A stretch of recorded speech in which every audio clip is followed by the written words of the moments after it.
현대전은 가히 무인전의 시대라고 불러도 과함이 없을 것 같습니다. 오늘 도움 말씀 주실 분으로 이준곤 건국대학교 방위사업학과 겸임 교수님 나와 계십니다. 교수님 안녕하십니까? 안녕하십니까? 네.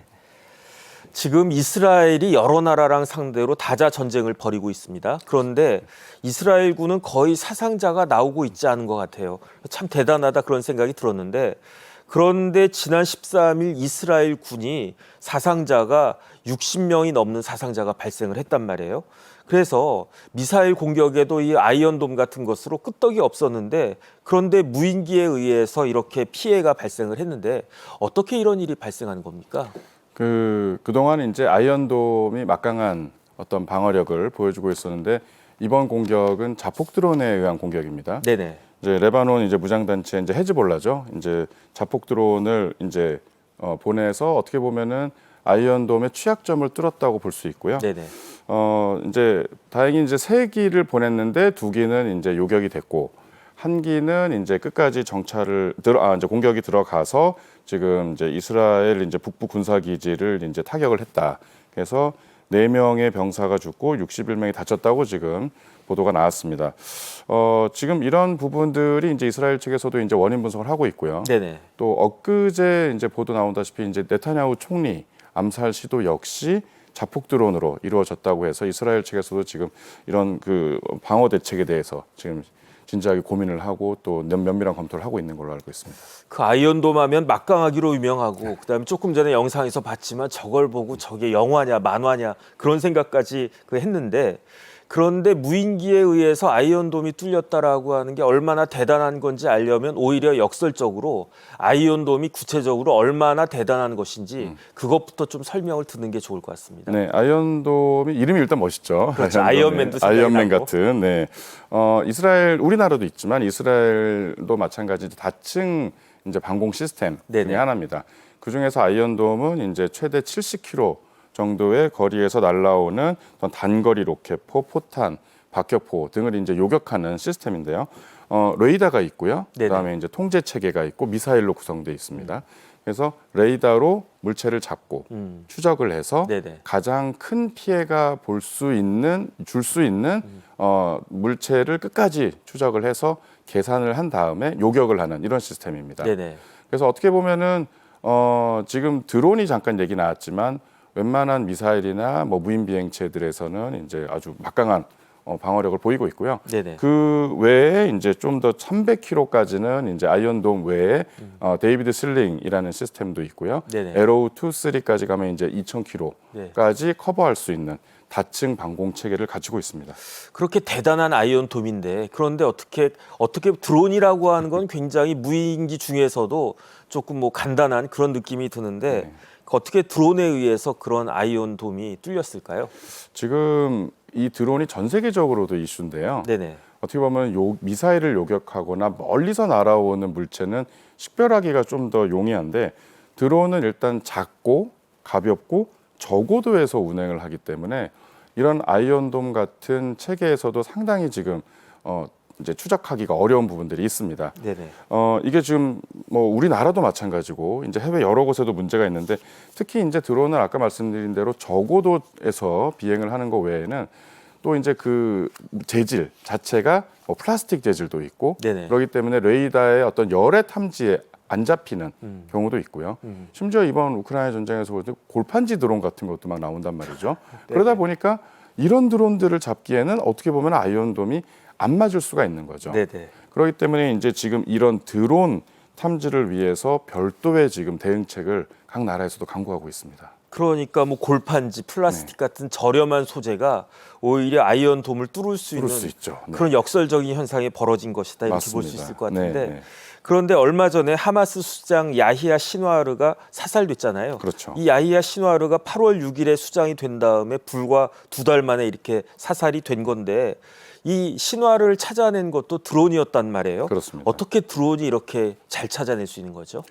드론은 이제 여러 가지 목적이 있는데요. 네네. 이제 아까 우리가 얘기한 건 이제 공격형 어떤 드론, 자폭 드론 이런 드론들이 있지만 정찰용 드론들도 많습니다. 그 정찰용 드론은 드론에 고성능 센서, 뭐 카메라, 또 영상 장치죠. 이런 거를 만들어서 이제 각 필요한 곳에 이제 정찰을 통해서 영상을 확보하는 건데 이런 기술이 지금 생각보다 상당히 선진화돼 있고 세계 각국에서도 무인기를 이런 쪽으로 정찰용으로도 많이 활용을 하고 있습니다. 네네. 그렇기 때문에 아마 여러 가지 정보 감시 자산에서는 또 무인기가 지금 큰 역할을 하고 있다 이렇게 네. 보시면 되겠습니다.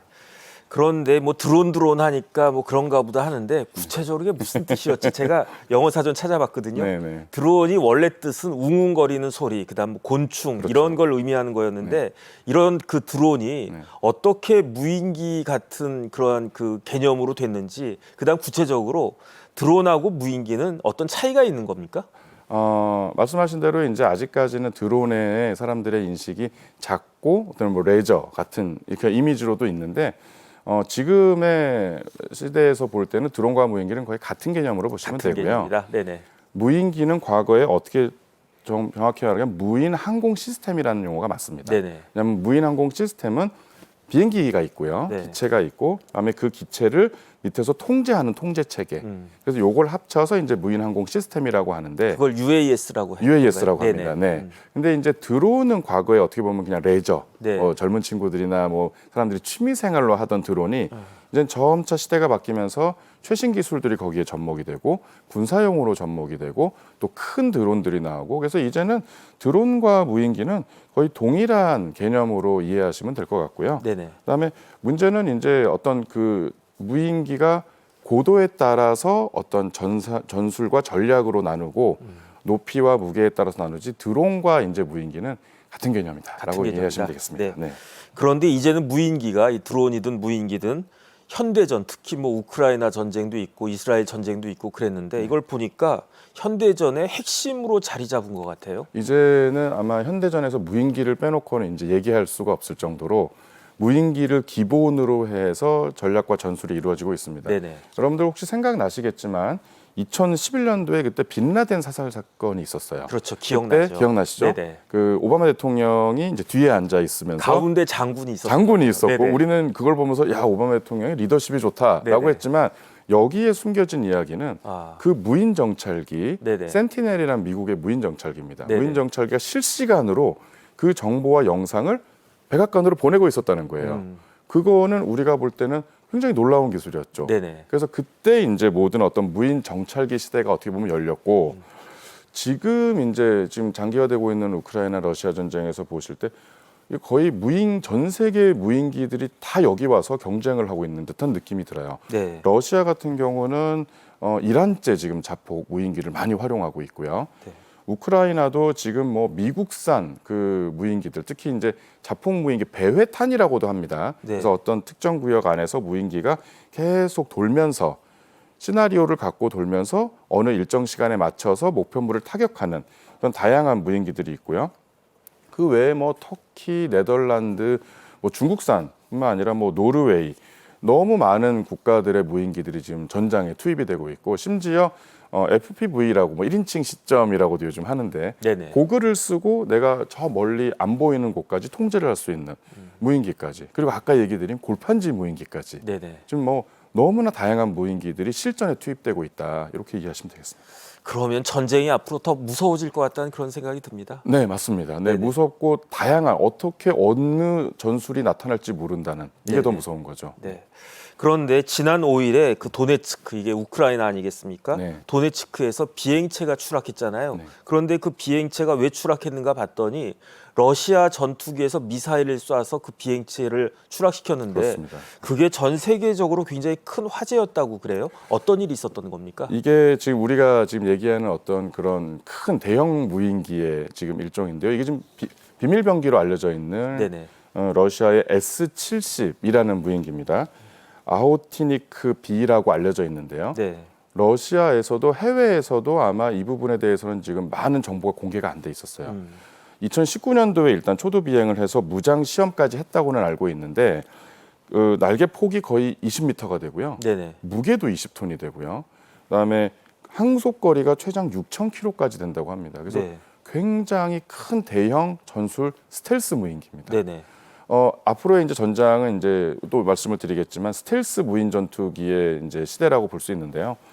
제가 볼 때는 러시아에서 지금 이거를 만들고 시험을 하는 와중에 뭔가 문제가 생긴 것 같아요. 네네. 그래서 이게 아마 자국 전투기에 의해서 격추되지 않았나라고 예측을 하고 있습니다. 그런데 지금 추락한 게 교수님 말씀에 따르면은 러시아의 대형 첨단 스텔스 무인기다. 그렇죠. 그럼 되게 비쌀 것 같고, 그렇죠. 그다음에 굉장히 뭐 아깝다 이런 생각이 들 것 같은데, 그런데 다른 나라 예컨대 우크라이나에서 격추시켰다 그럼 제가 이해를 하겠는데 왜 러시아에서 그 아까운 거를 그 많은 돈 들여가지고 그 만들고 있던 그렇죠. 거를 그거를 왜 러시아가 스스로 격추시켰다는 겁니까? 이게 지금 아까 말씀드린 대로 시험 비행하고 아직 전력화, 양산이 아직 안 된 단계입니다.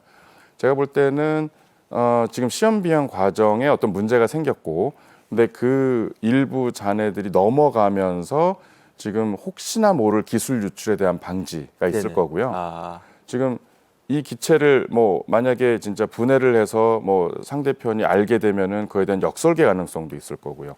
그래서 기술 유출에 대한 여러 가지 이슈 때문에 그거를 이제 어쩔 수 없이 자국의 비행기를 통해서 폭발을 했고, 네네. 심지어 더 이제 확증이 드는 거는 그 떨어진 장소에 다시 폭격을 했다는 거죠. 아, 네네. 그래서 아주 그냥 그 안 보이게. 네네. 예, 그래서 아마 기술 유출에 대한 이슈를 가장 크게 고려를 해서 자국이 좀 안타깝지만 네네. 한 것 같습니다. 그럼 거기에 굉장히 대단한 기술이 숨어 있을 것 같다는 추측은 가능하겠네요. 그렇죠. 네, 지금 뭐 미국, 러시아를 중심으로 해서 이런 대형 스텔스 무인기의 개발이 지금 아주 그냥 치열하게 지금 일어나고 있기 때문에 네. 굉장히 지금 좀 지켜봐야 될 사건인 것 같습니다. 그런데 지금 북한에서도 무인기 가지고 왈가왈부하고 있잖아요. 뭐 신문에 계속 많이 나오고 그랬었는데, 네. 그러니까 결국은 우리나라 무인기가 평양 상공을 침범했다. 네. 그런 주장을 갖다가 하던데 네. 이게 북한이 이렇게까지 예민하게 반응할 그런 일인가요? 기억하시겠지만 시청자 여러분들 2022년 겨울 네네. 우리 서울 상공에도 북한의 무인기가 왔었죠. 그렇죠. 좀 조잡했던 것 같아요. 네, 네네. 그래서 우리도 그때 깜짝 놀랐습니다.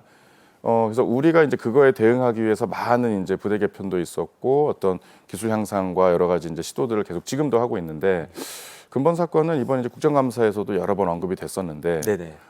이게 과연 이제 우리 정부에서 이제 어떤 훈련용이냐 아니면 북한의 자작극이냐 봤을 때는 지금은 이제 좀 더 신중하게 좀 접근을 해야 될 것 같고요.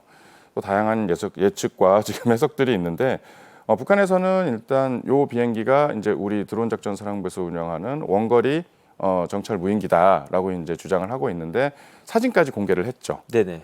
근데 이제 제가 궁금한 건 이제 그걸 정말 분해해서 과연 이제 그 안에 있는 여러 가지 구성품들까지 공개를 했느냐까지는 아직은 잘 모르겠습니다만, 지금 이거는 아직까지는 좀 예민한 문제인 것 같아요. 국방부 공식 입장은 이제 대꾸할 가치 없다 이렇게 네네. 단호하게 얘기를 해주시고 있는데, 일단은 저희는 좀 봐야 될 것 같고, 북한이 지금 그 러시아 이번에 파병하면서도 안 했다고 지금 그러잖아요. 그렇죠. 근데 실질적으로 간 거 맞잖아요. 12,000명까지 파병한다 네, 그 이야기 그리고 들었습니다. 자기들이 북한말로 얘기하는 게 이미 방송에도 나왔어요. 맞습니다. 네네. 그렇기 때문에 북한이 어떻게 일방적인 또 자작극이 아니냐라는 또 추측도 가능하다고 볼 수 있습니다. 뭐 북한이 한두 번 거짓말을 그렇죠. 했어야죠. 네네. 네.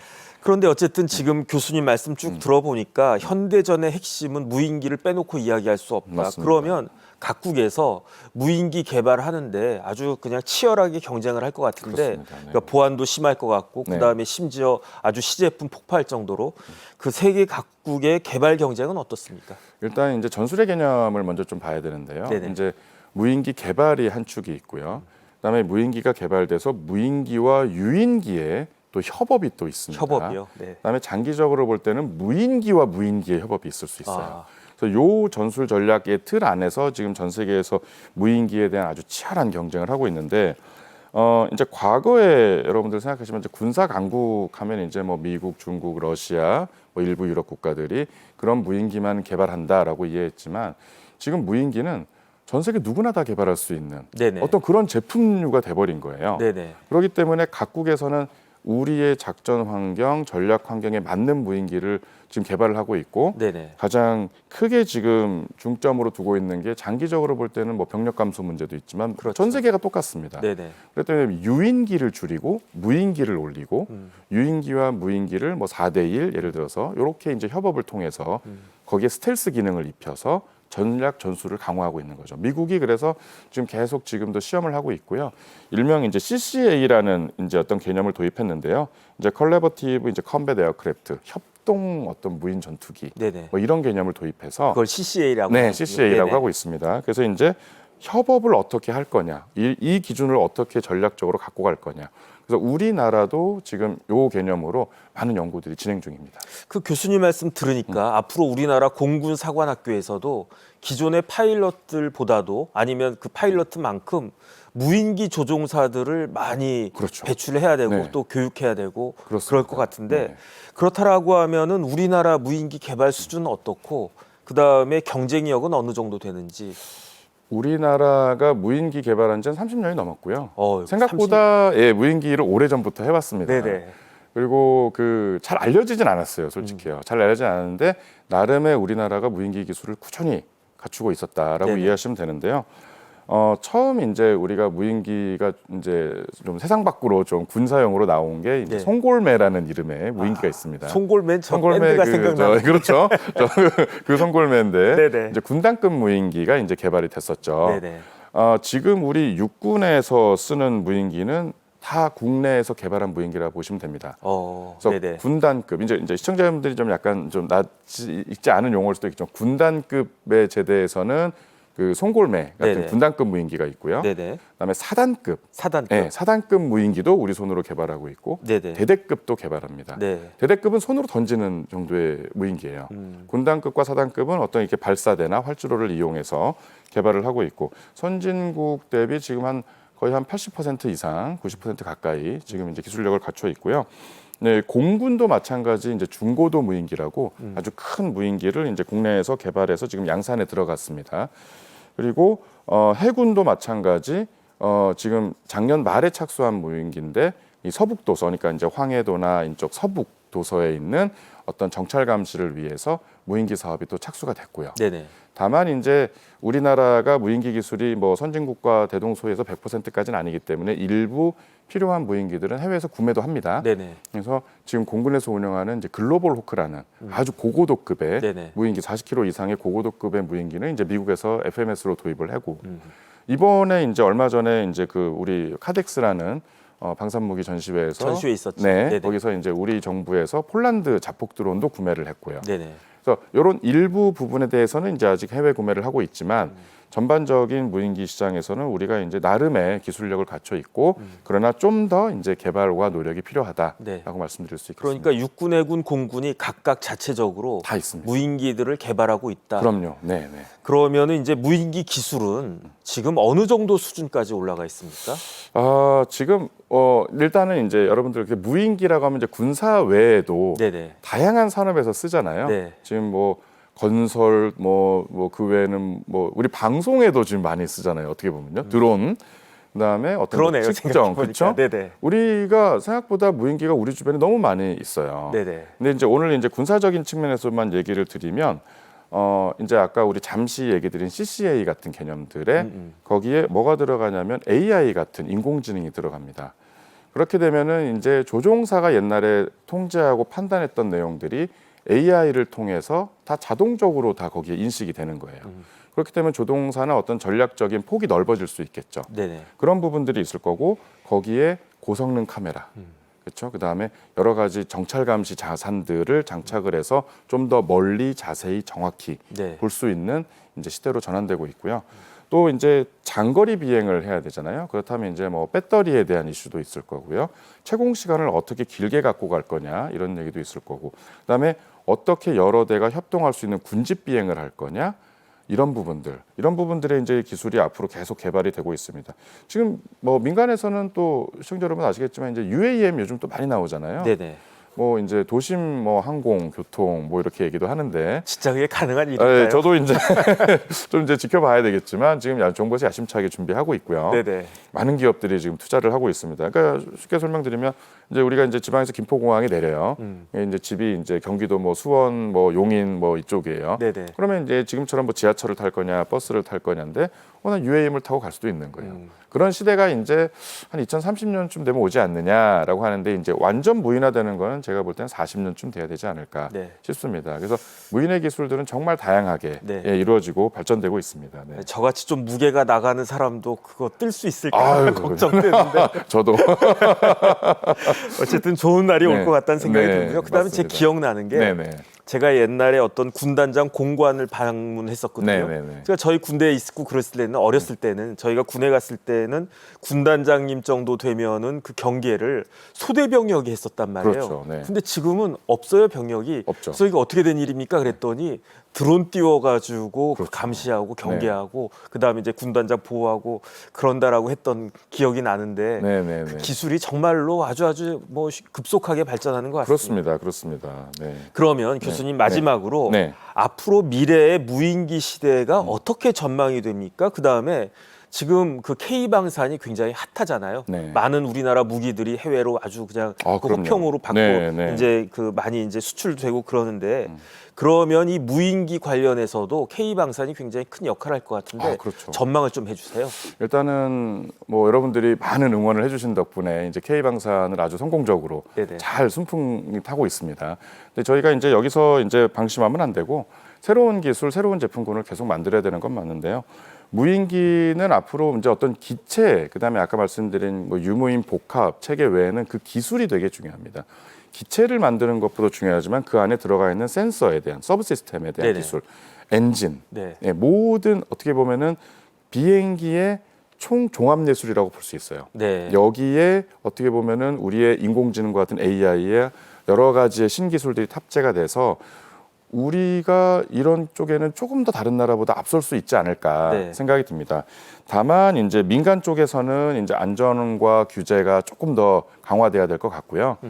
이게 나중에 아까 말씀드린 UAM이나 많은 드론들이 이 서울시 상공 안에 돌아다니게 되면 이걸 어떻게 통제할 거냐. 그렇죠. 이런 부분들이 제일 좀 우려가 되는 부분이 있죠. 네네. 이런 부분이 있습니다. 그리고 좀 더 지적하고 싶은 사항은 이제 우리가 아까 말씀드린 육군, 해군, 공군의 각각의 이제 플랫폼들이 있고 하지만 통합 UAE, 그러니까 이제 무인기 플랫폼, 어떤 통합 계획 이런 부분들은 우리가 조금 더 고민하고 네네. 강구해서 큰 틀에서의 어떤 대한민국 무인기 종합 플랜이 하나 있어야 되지 않을까 네. 싶은 생각이 듭니다. 지금 교수님 말씀 듣다 보니까 궁금한 게 생겨가지고 네네. 추가 질문 딱 하나만 좋습니다. 더 드리겠습니다. 네. 그러면은 지금 무인기하고 유인기하고 비용은 어느 것이 더 싸게 맥힐까요? 아무래도 무인기가 싸게 들죠. 무인기가? 네, 네네. 무인기가 싸게 들죠. 그리고 무인기는 왜 손실을 그렇습니까? 입어도 네네. 조종사에 대한 어떤 그런 부분들은 유지할 수 있으니까. 네네. 다만 이제 유인기 한 대에 무인기를 몇 대를 가지고 가냐에 따라서는 이제 비용에 대한 분석은 또 다르게 볼 수 있을 것 같습니다. 네네. 그러면은 지금 우리나라가 병력이 막 줄고 있잖아요. 네. 저희 때는 뭐 1년에 100만 명씩 태어났는데 그렇죠. 지금 뭐 20만 명밖에 태어나지 않으니까 네. 이제 그 어린이들이 이제 군대 갈 그 나이가 되면 병력 그 결핍 형상도 클 것 같은데 그렇죠. 네. 그런 걸 위해서도 뭐 무인기나 무인 자동차나 이런 시스템이 굉장히 필요할 것 같습니다. 네, 맞습니다. 네. 네, 지금까지 이준곤 건국대학교 방위사업학과 겸임 교수님과 말씀을 나눠봤습니다. 교수님 감사합니다. 감사합니다. 네.